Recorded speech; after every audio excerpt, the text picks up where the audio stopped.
నమస్తే welcome back to my channel Sri విరోహిమాస్ kitchen. ఈ రోజు నేను ఒక హెల్దీ జ్యూస్ ని మీతో షేర్ చేసుకోబోతున్నానండి। దానికోసం పుదీనా ఆకులు, ఉసిరికాయ, అల్లం, దానిమ్మ పండు, బీట్రూట్, క్యారెట్, కీరా దోస కావాలి। వీటన్నిటిని కూడా ఇలా సిద్ధం చేసుకోండి। నేను చేస్తున్న క్వాంటిటీ ప్రకారం 2 గ్లాసెస్ అయితే వస్తుందండి।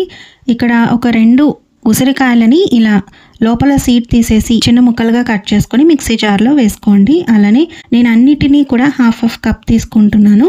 ఒక హాఫ్ కప్ వరకు దానిమ్మ గింజలు, half cup carrot, half cup beetroot, అలానే హాఫ్ కప్ వరకు కీరా దోస ముక్కల్ని వేసుకొని ఒక చిన్న ఇంచ్ వరకు అల్లాన్ని తీసుకొని చిన్న ముక్కలుగా కట్ చేయండి। పైన పొట్టు తీసేసి ఇలా చిన్న ముక్కలుగా కట్ చేసుకొని మిక్సీలో వేసుకున్న తర్వాత ఒక 10 నుండి 12 వరకు పుదీనా ఆకులని వేసుకొని ఇవి మునిగేంత వరకు నీళ్లు పోసుకొని మెత్తగా బ్లెండ్ చేసుకొని వడకట్టుకొని మీకు ఎప్పుడు వీలైతే అప్పుడు తీసుకోవడానికి ట్రై చేయండి। అయితే మార్నింగ్ పడగడుపునే తీసుకోవచ్చు, ఏమీ తినకుండా డైరెక్ట్గా ఈ జ్యూస్ని తీసుకున్నా చాలా మంచిది।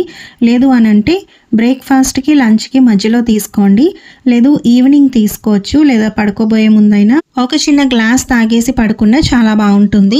ఈ జ్యూస్ని మీరు డైలీ తీసుకోవచ్చండి, తగిన మోతాదులో తీసుకుంటే మనం డైలీ తీసుకోవచ్చు, లేదంటే 2 డేస్కి ఒకసారి అయినా, మరీ బిజీ అయితే అట్లీస్ట్ వీక్లీ వన్స్ తీసుకోవడానికైనా ట్రై చేయండి। ఒక 1 మంత్ మీరు కంటిన్యూస్గా ఈ జ్యూస్ తాగుతూ ఉంటే మంచి రిజల్ట్స్ అనేవి చూస్తారు। ఈ జ్యూస్ వల్ల ఐస్కి కానీ, స్కిన్కి, హెయిర్కి, నెయిల్స్కి, గట్ హెల్త్కి, లివర్కి, కాన్స్టిపేషన్కి అన్నిటికీ కూడా ఈ జ్యూస్ ఒక్కటే 1 స్టాప్ సొల్యూషన్గా చాలా బాగా వర్క్ అవుతుంది। అయితే మీకు ఏమైనా ఇంటర్నల్ హెల్త్ ఇష్యూస్ ఉంటే మాత్రం ఒకసారి మీరు డాక్టర్ని కన్సల్ట్ చేసి ఎంత మోతాదులో తీసుకోవాలి, ఎలా తీసుకోవాలి అనేది వాళ్ళు సజెస్ట్ చేస్తూ ఉంటారు కదా, వాళ్ళని అడిగి ఆ తర్వాత ఈ జ్యూస్ని తాగండి।